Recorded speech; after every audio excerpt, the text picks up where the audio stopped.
All right, let's dive into this. Today, we're not just looking at some old record. We're going to crack open a time capsule. Seriously, we're going to unpack the entire story of a band, their rise, their big hit, and their breakup, using only what we can find on this one vinyl album sleeve.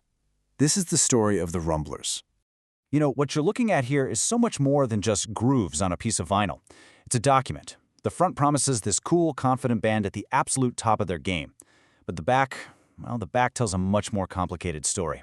It's a story of ambition, a massive hit, and the conflict that tore it all apart. So what really happened? Okay, so to solve this mystery, we gotta start at the beginning. Who exactly were the Rumblers? Our story kicks off in the buzzing Southern California music scene of the early 1960s. I mean, this place was just full of new sounds and young bands trying to make a name for themselves. And the first clue is right there in their name. The liner notes tell us they picked the Rumblers from Link Wray's legendary 1958 instrumental, Rumble. So right from the jump, they were connecting themselves to this raw, powerful, and kind of dangerous rock and roll sound. That's a seriously cool origin story. The band actually formed back in '59, but really got their start performing in 1961. And their early sound, you might be surprised, wasn't the surf rock you'd expect from the era. Nope, it was heavily influenced by rhythm and blues. They were out there, honing their craft, playing gigs, and just getting ready for their big break. And this is where the story starts to get good. Because every band has that one pivotal moment, right? That one event or person that changes everything. And for the Rumblers, that moment was just around the corner. And here he is, the catalyst. An 18-year-old kid named Adrian Lloyd joins the band, just looking for work. But he wasn't just another musician.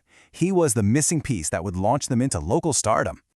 I absolutely love this detail from the liner notes. It's such a perfect, charming snapshot of a young, hungry band.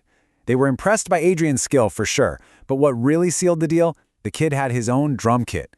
It's just a great reminder of the simple, practical realities these guys were dealing with. And with Adrian on board, things started happening fast. In March of '62, they released their first record. By the summer, they've got a deal with Downey Records. And then, bam! In October 1962, from their very first session with the label, they record and release a track called Boss. And it just exploded. Boss wasn't a slow burn. It was an instant, massive hit on the local Southern California scene. All of a sudden, it was the song everyone was listening to, the one that put the Rumblers on the map overnight. And to put this in perspective, the liner notes point out their song Boss was outperforming hits by local legends like Dick Dale and the Deltones. I mean, think about that. The Rumblers, who weren't even a surf band, were dominating the charts right in the heart of surf music territory. That's how big this song was. But success, as we know, can be a double-edged sword. Just as the Rumblers were hitting their absolute peak, the pressure started to create cracks within the band itself. The biggest hit of their career would also end up triggering their downfall. It's the classic story, isn't it? What happens when that one song, that one moment of fame, becomes bigger than the group of people who created it? And right there, buried in the text on the back of the album, is the answer. The liner notes state it plainly. Conflicts developed between Adrian and the rest of the band. The very person who helped propel them to fame, the kid with his own drum kit, was now at the center of the group's internal turmoil. So the band fractured, taking two very different paths. The original Rumblers, they replaced Adrian with a new drummer, Greg Kroner, and kept on recording. Meanwhile, Adrian Lloyd, he didn't just quit. He went and formed his own surf band, Adrian and the Sunsets, and released an album in the spring of '63. The single band had suddenly become two rivals. Which brings us right back to where we started.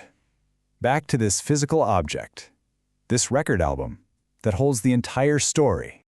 It is all here. On the front, you have the picture of a unified band, looking cool and on top of the world. Then you flip it over, and on the back, the liner notes spell out the entire saga, the formation, the big hit, and the messy breakup. And that's the real takeaway here. We didn't need a documentary or an article. The whole story, with all its triumphs and all its drama, was preserved right here. A self-contained history of a band's fleeting moment in the spotlight, just waiting to be read by anyone who bothered to flip the record over. It really makes you think, doesn't it?